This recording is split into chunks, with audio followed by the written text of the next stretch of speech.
Hello. So for this problem, oops, wrong button. This one. Using Excel, I brought up the hypothesis testing of a proportion. Now when we're testing, it says a researcher claims that 45% of adults think the IRS is not aggressive enough in pursuing people who cheat on their taxes. You believe the true percentage is more than 45%. So null hypothesis, we're talking about proportion, it would be P, and it's always equal to, and it was the 45%. And then the alternative is testing greater than the 45%. Because it said more than. Minimum population size, you just take the sample size and multiply by 20. And you'll get your 6,000. There's different ways. Some you double, some you multiply by 100. But in this problem, they multiply by 20. How many successes were there? The number of successes was given 162.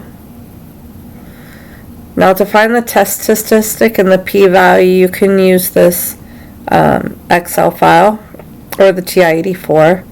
Using the Excel file, level of significance, it told us to test right here, 0.01.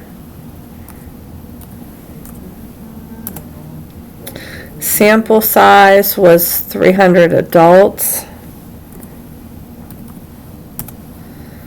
The number that said yes was the 162. And the population proportion, that's your hypothesis, 0.45. And hit enter.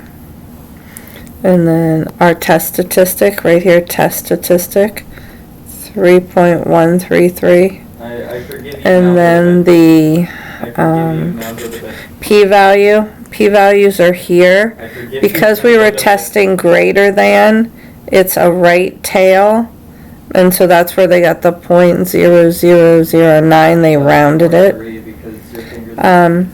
Since the p-value is less than the alpha, which was 0.01, we reject the null hypothesis.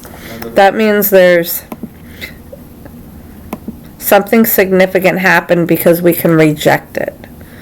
And there's enough evidence to conclude it. So when you reject, there's enough evidence to conclude that there's more than 45% of adults. So when you reject it, then you're taking the alternative hypothesis that there's more than 45% of adults who feel the IRS is not aggressive enough.